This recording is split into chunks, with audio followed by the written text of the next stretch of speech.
started this one. So we're rolling. We're rolling. Action. State your full name and this is my story. My name is Johnnie Harris Miles, and this is my story. Where were you born? I was born in Lowndes County, Mississippi. It's a county I'm sorry, that can you includes ever do- Columbus, I'm sorry, Mississippi. Can you ever say Sorry. Can you ever say this is my story one more time? Say, oh, her name too? Yes. Okay. They want you to say, this is my story, and this is my story.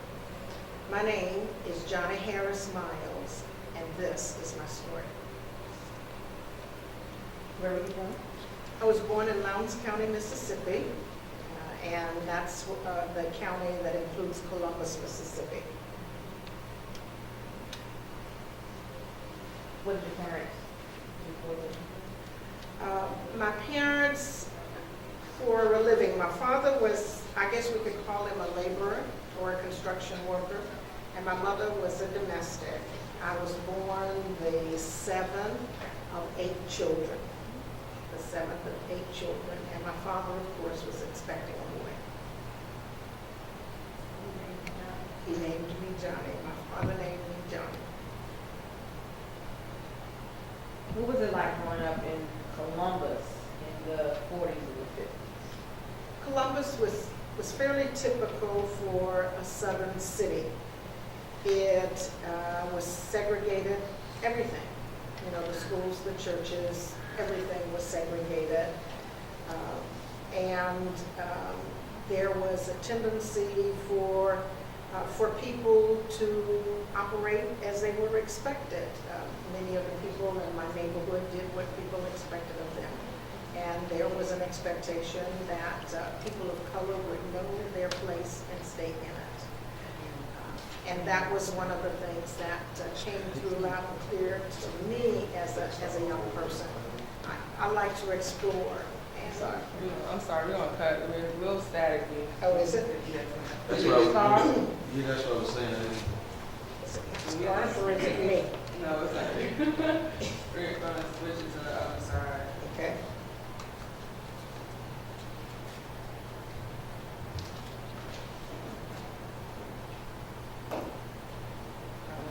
Is that okay? Actually, her say something. Can you test it for us one more time? I'm sorry. All right. That's better. It's better? Okay, It's better. that's great. So you want me to repeat something? Yes, can we start at the beginning with your What's your name name? and this is my story? Okay.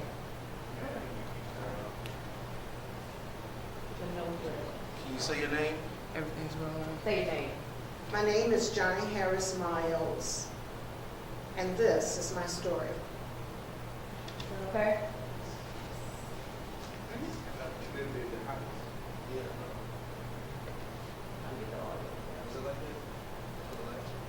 No, I don't We started before. Yeah, we started with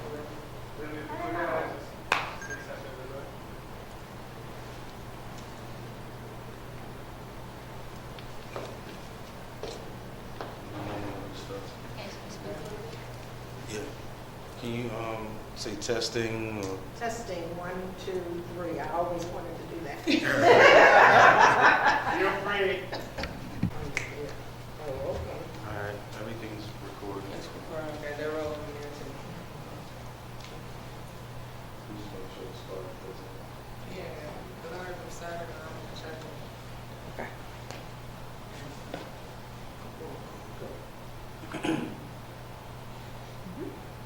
All right. We're all rolling. My name is Johnnie Harris Miles, and this is my story. I was born in Columbus, Mississippi, in the county, Lowndes County, in Mississippi, northeast Mississippi, about 60 miles due west of Tuscaloosa, Alabama, about 100 miles north of Meridian, Mississippi, and about 150 miles from Jackson. I was born 7th of 8 children to my parents, John and Willie Harris. And we lived in the county, out in the country, until I was 8 years old, and then we moved to the city, to Columbus. What did your parents do before the? My mother was a domestic and my father a laborer. What was it like growing up in Columbus in the 40s and 50s? Columbus was a typical Mississippi city. Everything was separated. Everything was segregated, from the schools to the churches. Everything was separated. And there was an expectation that people would stay in their places. There was a place for whites and there was a place for people of color. And they didn't mix for the most part. And you stayed in your place. In terms of relationships, the relationships were fairly typical. I remember growing up, there was an expectation that you greet people of color as Mr. and Mrs. or ma'am, even if they were younger than you were. People of color or white? People of color were expected to greet white people as Mr. or Mrs. or ma'am or sir. And people of color were greeted as boy, girl, no matter how old they were, or as the one that really bothered me the most was Aunt Susie, or Auntie, even though there was no relationship. None whatsoever, no relationship. In going to schools I thought were pretty good because in our schools they were black. We had all black teachers, and of course all black students. We were a little bit behind because the school books that we used in Mississippi were old books that were discarded from the white schools. So we got the old books, we got the old equipment for the science room. So I was interested in science, and so we only had a couple of microscopes, and those microscopes did not work for the most part. So in terms of up-to-date equipment, there was no such thing in our schools in Mississippi. The one big plus that I think we had in the schools was that the teachers cared. They would push you in places that I think other people would not, because essentially they knew you. They lived in the communities with us. They were a part of our community. So if you did anything wrong at school, it was going to make it home before you did. And you would get it twice around in terms of discipline. What was the relationship between the police and black towns? The police, not considered to be our friends. People feared the police because the police, for the most part, harassed people of color at will, and there was very little recourse as a result of that. And we always heard the stories of the mistreatment of people of color. We didn't hear any stories where they were treated fairly.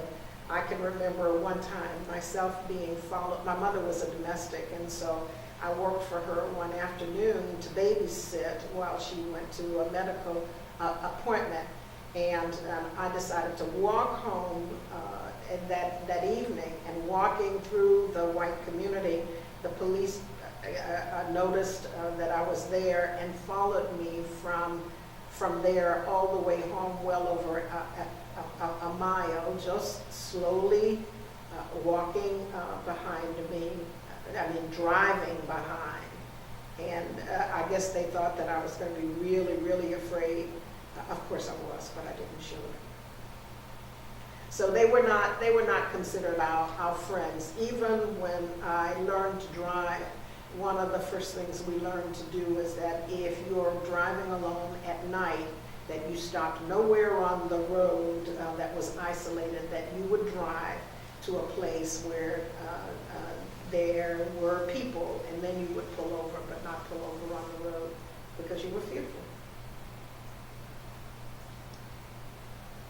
How did your parents deal with white relations? My mother was afraid.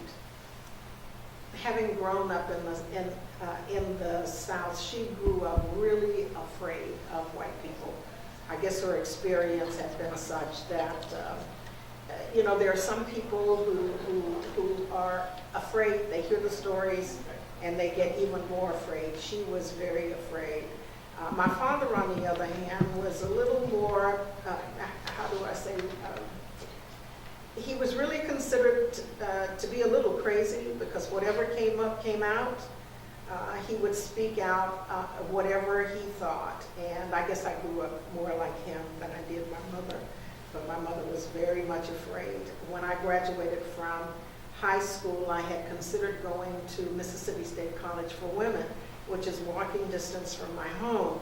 But my mother was so afraid that they would bomb our house, or more than anything, she was afraid that they would kill me. And so it was not something that they gave any consideration whatsoever, even though I was really interested. Where did you go to college? I went to Rust College in Holly Springs, Mississippi. It's about 130 miles north of where I lived, north of Columbus. It's about 30 miles south of Memphis. It's a church-related school, Rust College. What was your major? My major was biology. I majored in biology and minored in math and chemistry. Actually, when I went to school, I thought I wanted to do something in the medical field, but after getting to college and getting involved, I decided that I would teach instead, and so I prepared myself to teach. What did you get yourself involved in? From the beginning of college, I guess I went to college with the idea that things were going on and I wanted to be involved in those things.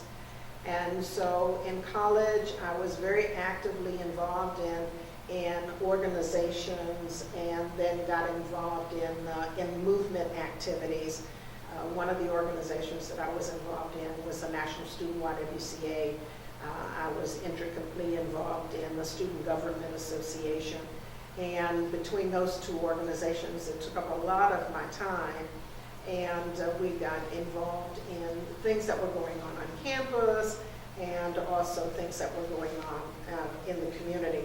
My very first semester there, the students at Rust boycotted the movie theater in town because people of color had to sit upstairs, and so that was segregated as well.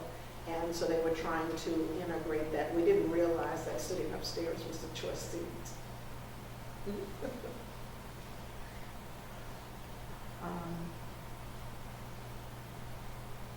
How did you get involved in the movement? I got involved in the movement because a friend of mine who was actively involved and was an upperclassman, was involved in the organization. He was a science student, and he told those of us who were in similar classes about it, and so it sounded interesting, and I went to a meeting, and after that I was hooked. I was involved. And I figured if anything could be done, and if I could contribute anything at all, then I would be an active part of that. And so, starting the first year, participated in the boycott of the movie, and we boycotted some of the stores. It was a teeny tiny little town, so they didn't have many stores there, but things like the dollar store or Fred's or the Five and Dime that they had in town. We didn't frequent those, and for the most part, we had our parents send us whatever products that we needed so that we wouldn't have to go downtown to the stores. So we did our best to kind of organize that to make it hurt where it could. And then after that, as I got more into my studies, and in my sophomore year, And in my junior year, I became actively involved with the Student Nonviolent Coordinating Committee. We did some organizing on our campus, and we had a representative who lived on our campus. So we were actively involved in that, and we set up a voter education and a voter registration project in the county in which the school was involved. And we developed a speakers bureau to send student speakers to some of the county churches and other community activities to talk about voter education and voter registration. My job was logistics and training, getting people trained to go and then to organize it so that we would have rides. And we were pretty fortunate. We had faculty members on campus who were committed to the movement, and while they couldn't be out front, they did lend us their cars and put gas in it so that we would be able to go back and forth to the various locations for participation. Lots of things happened in 1963. Yes, they did. Kennedy was assassinated. Yes. 16th Street bombing in Birmingham, and Medgar Evers passed away, was assassinated. And also Talk the about march, that time. And the March on Washington. and the March on Washington. In 1963, there were a lot of things that were going on, like the March on Washington, which I participated in. I had worked that summer as a camp counselor in Deering, New Hampshire, and I left early so that I could participate in the March on Washington. And I marched on Washington with the National Student YWCA.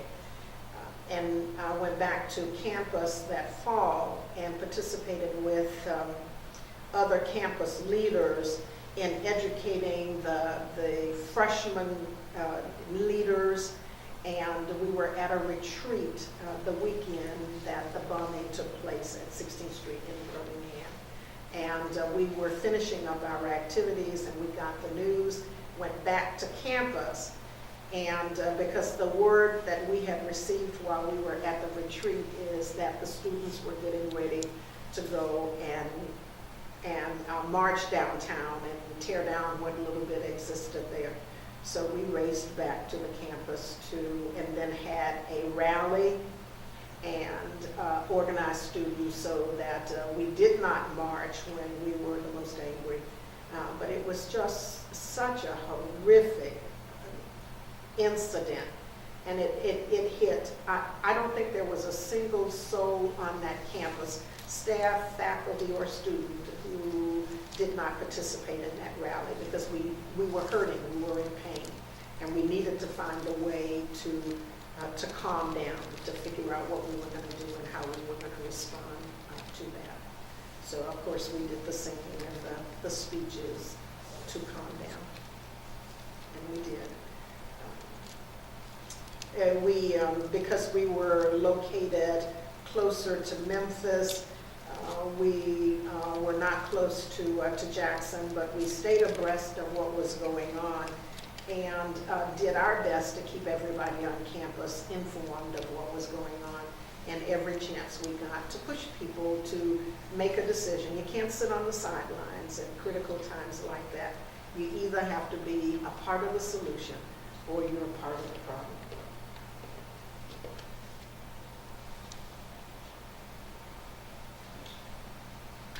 And I can tell you that the activities that I was involved in, the voter education and the voter registration activities, the participation in the National Student YWCA actually got me my very first job out of college. And I was a staff intern in human relations for the National Student YWCA. My responsibility was to work with student and community YWCAs all across the southern region. I had the 9 southern states, and I had to travel to those areas, and I worked with them in setting up voter education and voter registration programs in those areas. Did you see the movie, Sal? Yes, I did. Can you tell me how you felt about the movie? I thought the movie was a good portrayal of what was going on the part about the movie that was so striking for me was one of the very first scenes, and that was the bomb in the church. And it just took me straight back to where I was, complete with all of the emotions and how angry you could be about things like that. And I'm sorry. Yes, say, I'm sorry, moving down. So, okay. Watching the movie Selma.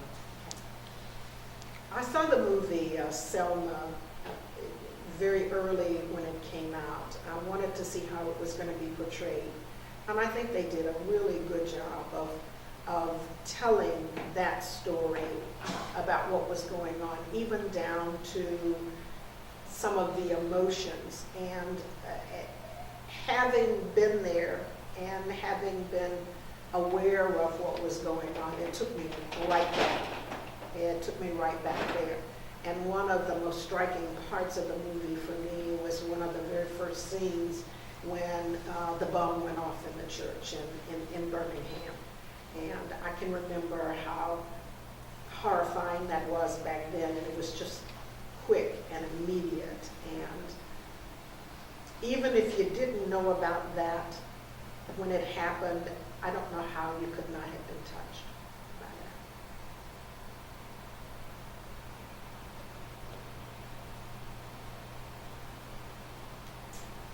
Tell me about the pools. Oh, that was one of the things I forgot. Growing up in Mississippi, one of the things I forgot to tell you about was the kind of social activities that existed in our town. And I could say none. That they were separated again. Everything was segregated.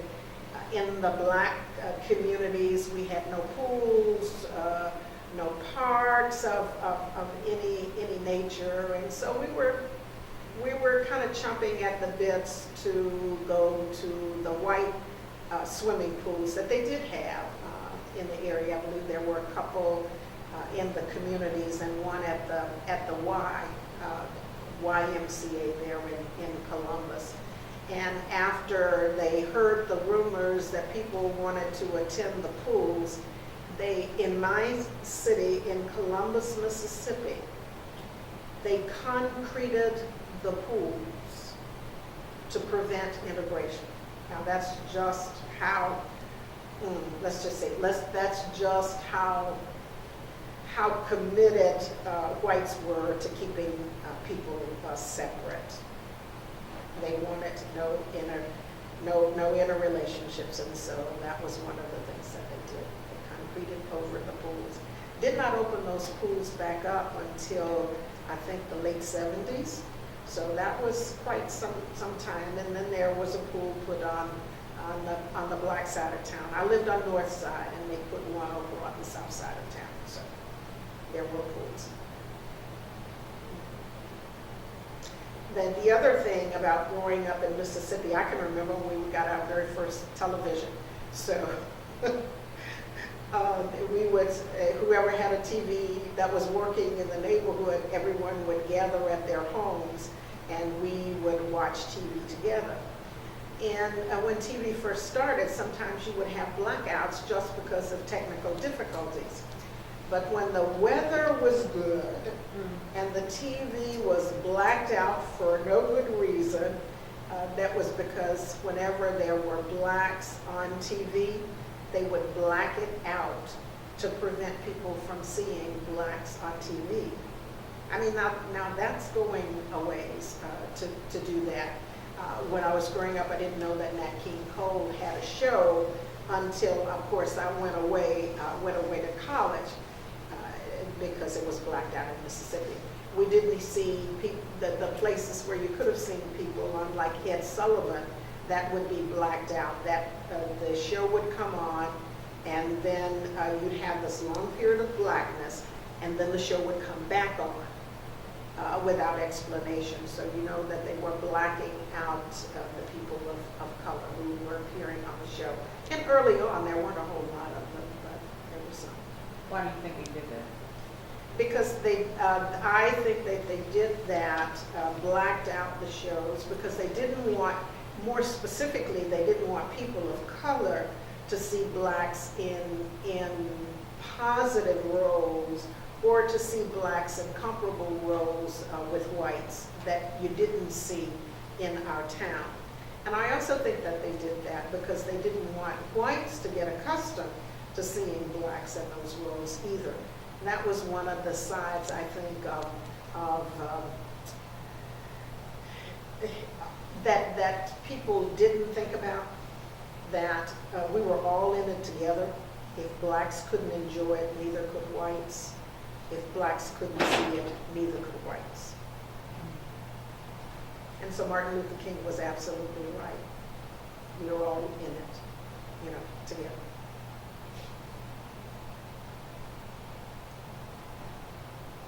What's your favorite hymn? My favorite hymn is Through It All. And I like that particular hymn, and I like Pass Me Not, O Gentle Savior, because I believe that through so many things, so many experiences in my life, in my lifetime, and in the lifetimes of others, that the only thing that you can say that made the difference is God, but God. So through it all, through the movement, I don't think we would have been able to make it through the civil rights movement without its close connection to God and to the churches and the ministers who are associated with that. So through it all, even though there were periods of danger, you did it because you knew that somehow or another you had protection. He was there. So that's why I like that, through it all. How do you feel about the Delta? The Delta in Mississippi, how do I feel about the Delta in Mississippi? Back in the day, the South was corrosive all over. But in the Delta, it was a little bit worse. And I think partly because of the rural area and the farming and what have you, that was an area where it was the worst.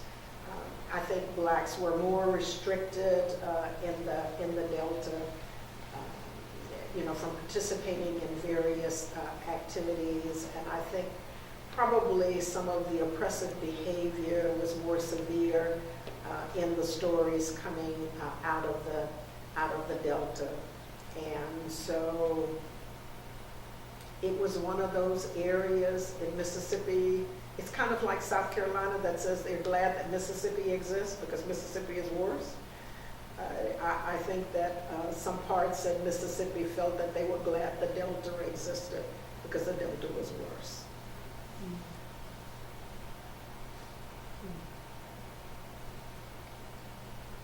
What would you like to say to the generations after you? I would like to say to the young people today and the generations after us is that change is not easy, but it only happens when people act. I think about today, if young people had not risked their own lives and sat down at lunch counters or boarded buses or marched in the streets or pushed for voter registration and voter education, that not much would have changed in this country. And so if you want things to change, I think you really do have to change yourself and take some action. Who was it? Mahatma Gandhi, one of the quotes that I remember by him is to be the change you want to see.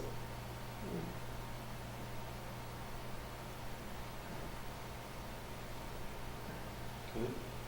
Good. Can I get the call for the room? Yeah. Okay. I'm gonna stop the cameras now, starting when you get the late second.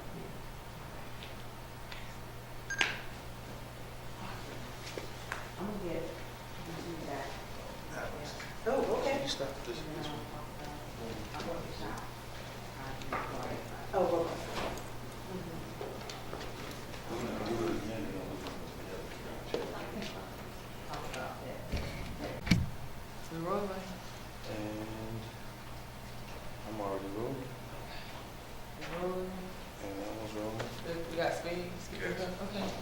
PCC pulled? PCC? That was pulled? Yes. All right, there we go. Very And good. then action. Did you pull focus here? That one. I keep forgetting that's not the manual, that's the manual. Down there. I think it's cool. It's cool. We good? Good. Good. Pretty on camera. Yeah, we ready. And we're rolling. Action. How did you meet your husband? I met my husband at the apartment of a friend of ours. He was getting ready to go to work, and then we were introduced, and I was told that he was a returned Peace Corps volunteer. And working at the Y, I went, great, potential program speaker. And so I told him what I did, and I told him that maybe one of these days he could come to the Y and talk to the students about the Peace Corps. Remember that? Oh, yeah, yeah. How did you meet your husband? Tell me about your date in Columbus. Well, when I, And you can talk back and the date that what impressed me about Johnnie, we had this date, I went to see her in Columbus, and as I said before, I really didn't want to go. I wanted to get home, but when I got there, I couldn't believe that being from Mississippi, she would be so brave and bold to want to go in. And at the restaurant down there, but black folks don't go in that restaurant, so I'm sitting there saying, do I really want to go? And I really did, so I'll be brave, I'll go. So we went to this restaurant, I tell you, I was very uncomfortable. I mean, I got sick, but I'm not sure now whether the sickness came from the food or whether or not I was so emotionally disturbed until I got sick from just going there. But she was always been real bold about going and doing things. That's what impressed me about her. She was just, she would go in places and do things that people black people just weren't doing in Mississippi. So that did really impress me about her. tell me about the service. About the service at the restaurant, I think you're right. I think it was the food that made you sick, because not only did you get sick, I got sick, and your brother got sick. So I think that was one of the things that we would see early on in the civil rights era. If you went places and, there was a lot of sickness, because I think people were putting things in food to actually make that happen. If they couldn't refuse you service, they wanted to make their mark in one way or the other. And so sometimes people would walk out and they feel, don't feel quite so good here. Not enough to really hurt you, but enough to know that perhaps you shouldn't have been doing what you just did, which is to attend that Right. restaurant. Hey, remember the time even after that, we went to Auburn University up there to visit Auburn?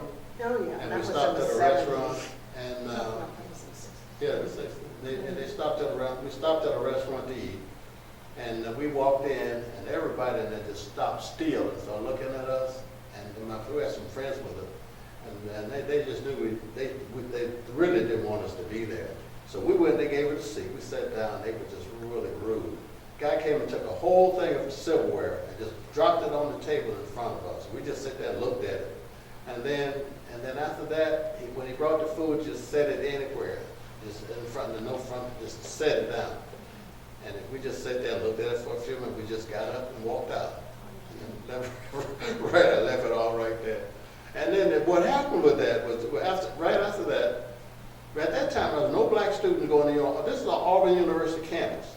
And no black students were going there, but actually it was a highway that runs right through there. And Johnnie then went back over there after we came from Indiana, and she was, I think, the first black woman that taught at Auburn University. Am I right, Johnnie? I think so. I was a TA, a teaching assistant there at Auburn University. I think so. Yeah. And what I liked about that was she just always bold enough to just stand up and do it. I could do it anywhere I want to go. That's what I like about it. Tell me about Birmingham police, or the first policeman first black policeman. Well, actually, there was absolutely no black policeman in Birmingham. None, anywhere. I don't know if they're in the South, really. I don't know, but I know Birmingham it's not. And see, Birmingham is a very congested area, an urban area, and you know, blacks and white are in close proximity at all times, you know. And we had a very contentious relationship with police. And when I went to Rochester, New York to visit my sister, there was a black policeman in the middle of the street directing traffic. They had these big boots on, you know, tall black boots and stuff. And that was so fascinating to me. I just stood there, I said several hours, I just stood there and watched this guy. And what I was concerned about was white people listening to this guy? That, you know, I just couldn't believe it. And I stood there, I bet you about 5 or 6 hours just watching this guy. It was fascinating to me, really, because I hadn't seen a black policeman before. This was in 1960, when I was in college. That was 1963, I believe it was. There was no black police in Birmingham at all. No black bus drivers, nothing, you know. So. Well, you see, I think that's a part of what happens so with people in the South. If you didn't get a chance to travel and to see that things could be different, then you're kind of stuck with just the perception that you had. And so I think that to some extent that was a part of the goal of whites to black out things on TV, so you never had an opportunity. If you didn't know it was possible, then maybe you wouldn't want it if you didn't think it was possible. But the travel out, the television,